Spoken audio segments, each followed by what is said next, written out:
You're listening to The Choice FM, where it doesn't matter where you come from, but where we can go together. The show will begin in a moment. Hello and welcome to The Choice FM podcast. I'm FD Gifford and I will be your host for the next 15 or 20 minutes. Hope this show will become a favorite, and if you get some value from our regular transmission, please hit the subscribe button so you can get notified of our next episode release. As you may know, The Choice FM is our primary broadcast vehicle and is a central part of the YW&H Media Company. If you are new to the community, this show is intended to be distributed weekly and will cover the important topics of our time and how they impact our daily life and lifestyle from a health and wealth perspective. The Choice FM content is a combination of reporting news and information as found and determined by the show's editors, along with their review and commentary. We invite you to join us each episode, share our broadcast with your friends and family, post comments, and maybe someday join us on air, either as a caller or a guest. Now let's jump in and kick off the show. Hi everybody, this is FD Gifford and it is Tuesday, December 19th, 2017. And before reviewing the recent story I found in the news, I'd like to set the stage by highlighting an axiom by Benjamin Franklin. Quote, "An ounce of prevention is worth a pound of cure," end quote. Which to me seems as true today as it ever was back in Mr. Franklin's day. To gain a more complete picture of the value of this truth, here is a bit more of his recorded history. Quote, "Franklin also sought to raise public awareness about the city's dire need to improve firefighting techniques. In a Pennsylvania Gazette article of 1733, Franklin noted how fires were being fought in Philadelphia. Quote, soon after it, fire, is seen and cried out, the place is crowded by active men of different ages, professions, titles, who, as of one mind and rank, apply themselves with all vigilance, resolution, according to their abilities, to the hard work of conquering the increasing fire," end quote. Reading on, he shared his experience. Quote, "In the first place, as an ounce of prevention is worth a pound of cure, I would advise them to take care how they suffer living coals in a full shovel, to be carried out of one room into another, or up or downstairs, unless in a warming pan shut. For scraps of fire may fall into chinks and make no appearance until midnight. When your stairs being in flames, you may be forced, as I once was, to leap out of your windows and hazard your necks to avoid being over-roasted." I found this in ushistory.org. The fact is, we humans can be sloppy at times when it comes to important matters in life. Even things that could literally impact your personal safety or health. What mistakes we don't learn from the experience we repeat. These quotes together made me think about my mission as a health coach and how we must together pursue good health in our ever increasingly complex world. What Franklin suggests, and something I have learned from my experience myself, is once a fire is set, it makes the effort of many more individuals more difficult at a significant higher cost in terms of both time, energy, and expense to conquer. Hence, a small investment in prevention, like the activities leading to a healthy lifestyle, will be significantly easier and less expensive method to achieve the overall objective. On a personal level, I am driven to share the process of exercising cost avoidance over the promise of cost efficiency of some new tool, especially when the tool is championed by government. I hope you will agree with me after I share with you a story I found that should be of interest to everyone living today who thinks learning more about the 20th century cures, not just the act of 2016. It provides a better return on investment. Clearly, these professional men and women, with their great vigilance, resolution, and abilities, are meaning well. And yes, they are hard at work, attempting to conquer the 21st century health crisis we face in the US. Unfortunately, their, and I mean our leaders in Washington, aka the district, pound of cures, no matter how much we fund them, is just another program that could have been solved with ounces. The most recent example of this comes via a story I came upon in a press release from the FDA Commissioner's statement he gave before the Senate earlier this month. I figure unless you're a health and wellness geek, like myself, you probably didn't hear anything about this event and have little time to pore over these documents.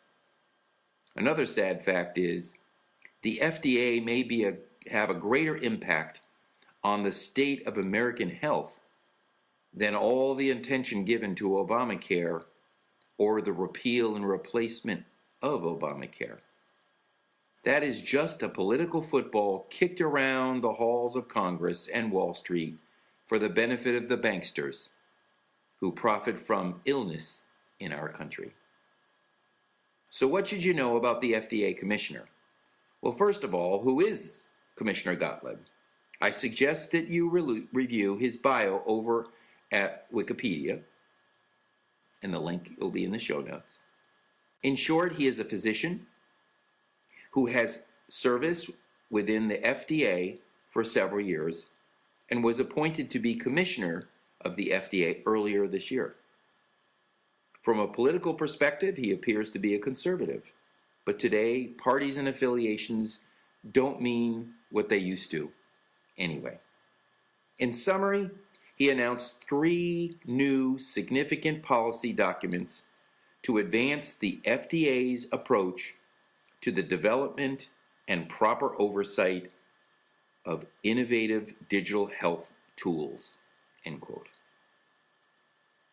As released last summer, the, quote, Digital Health Innovation Action Plan, end quote, which he reported on and is an outline of the, quote, FDA's approach to ensuring all Americans have timely access to high quality, safe, and effective digital health products, end quote. He goes on to report that the FDA will achieve this objective through commitment to several, quote, key goals: increasing the number and expertise of digital health staff at the FDA, launching digital health software pre-certification pilot program, and issuing guidance to modernize our, I assume he means the FDA's, policies. Sounds like he needs more firemen and people in the street to conquer the fire. The statement goes on to provide a list of the FDA's progress for 2017 in this area, citing the selection of 9 diverse companies who will participate in the pilot program and the hiring of additional health team, including, quote, entrepreneurs in residence program. There's just too much there. Entrepreneurs in residence at the FDA. What a concept. Next, Dr. Gottlieb presents, quote, the first draft guidance on what's known as clinical and patient decision support software. He outlined the FDA's approach to clinical support software. He calls it the CDS. Government does love their acronyms, don't they? Anyway, CDS has many uses, many users, including providers and patients, to identify the most important treatment plan for their disease or condition. He gives us an example of a CDS. They are software programs that compare patient-specific signs, symptoms, or results with available clinical guidelines to recommend diagnostic tests, investigations, or therapies. In practical terms, consider a software program that suggests a provider order a liver function test before starting statin medications. Those are Lipitor, that type of statin, to lower cholesterol levels, consistent with clinical guidelines and approved drug labeling, end quote. The stated intent of this guidance is to, quote, make clear what type of CDS would no longer be defined as a medical device and thus would be not regulated by the agency, end quote. God help you if you believe any team in Washington can manage anything clearly. But the government did include taxation on medical devices, for example, under Obamacare, which likely reduced innovation, while simultaneously launching new programs in 2016 to review and regulate this sector. But anyway, going on to the new commissioner, he offers an example which only confirms how truly lost the FDA is within the swamp we call the District of Columbia. He then follows with the, quote, FDA will continue to enforce oversight of software programs that are intended to process or analyze medical images, signals from vitro diagnostic devices, or patterns acquired from a processor like an electrocardiogram that uses analytical functionalities to make treatment recommendations, as these remain medical devices under the Act, end quote. Continuing on with his statement as released, quote, these areas in which the information provided in the clinical decision software, if not accurate, has the potential for significant patient harm, end quote. The failure and the negative result of the current FDA-approved Lyme disease lab test, which I have experienced personally, is the kinds of things that you wish the FDA would be more accurate on. Why should I trust them about these new analysis? I have personally lived for 4 years with untreated Lyme before getting a better test. So I experienced, quote, patient harm following the FDA's approved treatment protocols. But I digress. Continuing on with his statement, quote, the FDA plays an important role in ensuring the safety and effectiveness of these products, end quote. This statement only confirms my opinion that the quote-unquote Cures Act can and should decide for yourself. Don't just believe me, do your own research.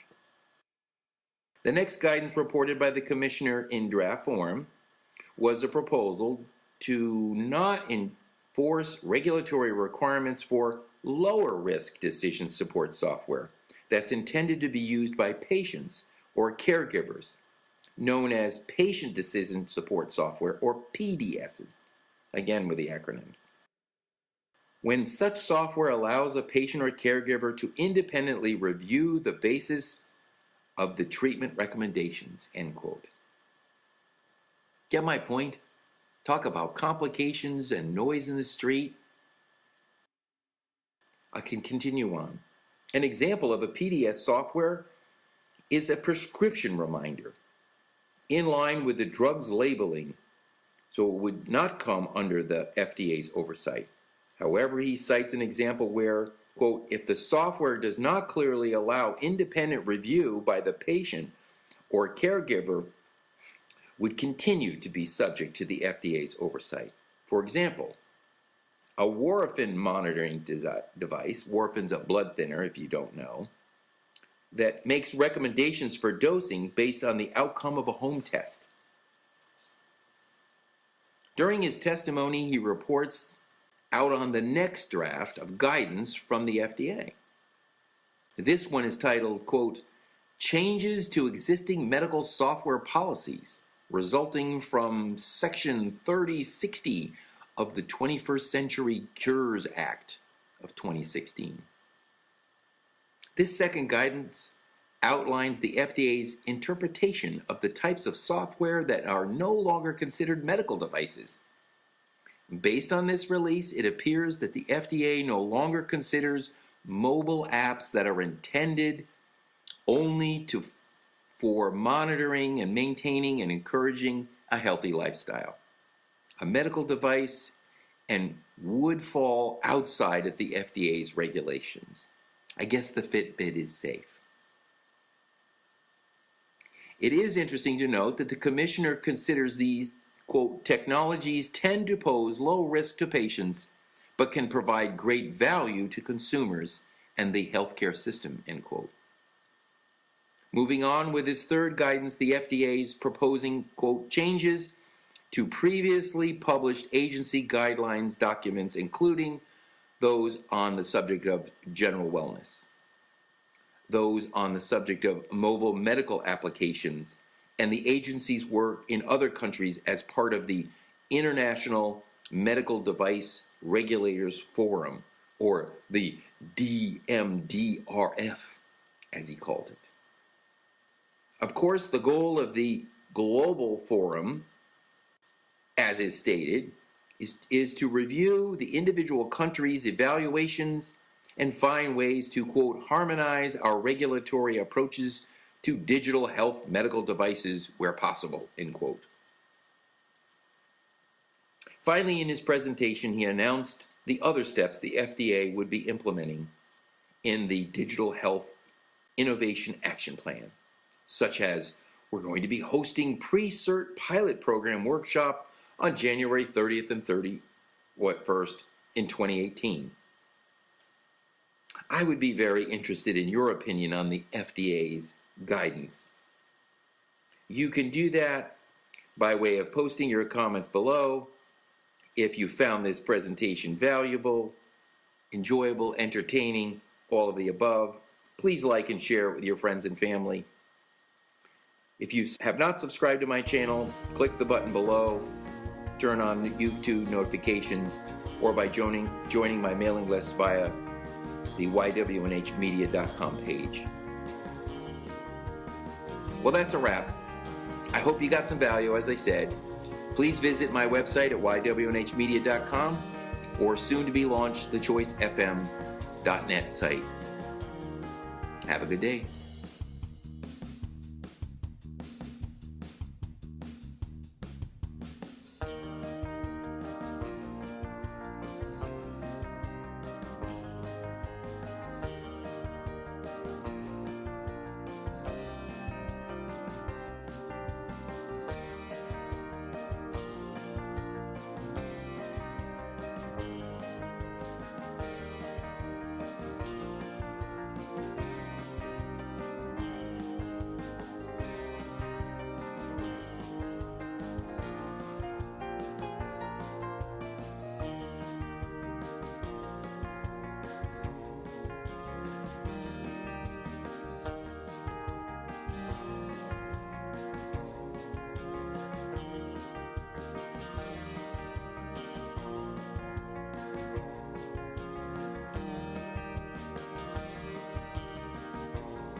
Production. All rights reserved.